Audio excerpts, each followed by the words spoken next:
भाई साहब, कितनी बड़ी बड़ी खबरें हैं एसएससी के अंदर अब निकल के सामने आ रही हैं। कोई कैसे यकीन करेगा कि एसएससी कोई साफ सुथरा एग्जाम करा भी सकती है। इस खबर को पढ़ने के बाद तो किसी के भी होश उड़ जाएंगे। कोई ईश्वर प्रसाद है जो पकड़ा गया है इसी शुक्रवार को, आरोपी था नकल कराने का, और उसने क्या क्या खुलासे किए हैं। वो बोला है कि जो कंपनी एग्ज़ाम कराती है एसएससी से, जो टेंडर वगैरह लेती है, वो कंपनी ही ये सेटिंग करवाती है हमसे कि लैब खोल लो। और लैब मुझसे खुलवाए गए, उनके कर्मचारियों ने मुझसे संपर्क किया और मैंने लैब खोले जगह जगह जा करके।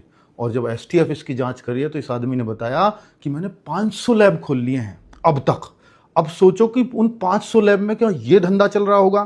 क्या जितने मेहनती बच्चे हैं, क्या उनकी मेहनत को इस तरह से ताक पर रखा जा रहा होगा? सोच करके देखो। इसने बोला है कि उत्तराखंड हो, दिल्ली हो, यूपी हो, हैदराबाद हो, राजस्थान, हिमाचल, इनमें 500 से ज़्यादा लैब के सेटअप हैं जिनमें ये चाहे तब चाहे सेटिंग करा सकता था, क्योंकि इसी के थ्रू कंपनी जो एसएससी को टेंडर, एसएससी जिनको टेंडर दे रही है, ऐसी कंपनी इनके थ्रू पूरी सेटिंग बिठा रही हैं। सोचो, 100, ये कह रहा है कि हर लैब पर तो ये चीज़ें नहीं की, लेकिन 100 से ज़्यादा लैब्स पर यह काम होने की आशंका जताई जा रही है। और सबसे बड़ी बात तो तब हो गई, ये कह रहे हैं कि सीसीटीवी की लाइव फीड को भी ये खुद कंट्रोल कर सकता था, अर्थात उसमें क्या, कब, कैसे, क्या दिखाना है, वो सब कुछ इसके हाथ में था। तो कुल मिलाकर के आप सोचो ना, कितने बड़े बड़े नकल माफिया हैं। और जैसा सब लोगों ने एसएससी के आंदोलन में भी ये बात उठाई थी कि भैया कंपनी सही नहीं है, और ये बात सही साबित हो रही है। और इसने खुद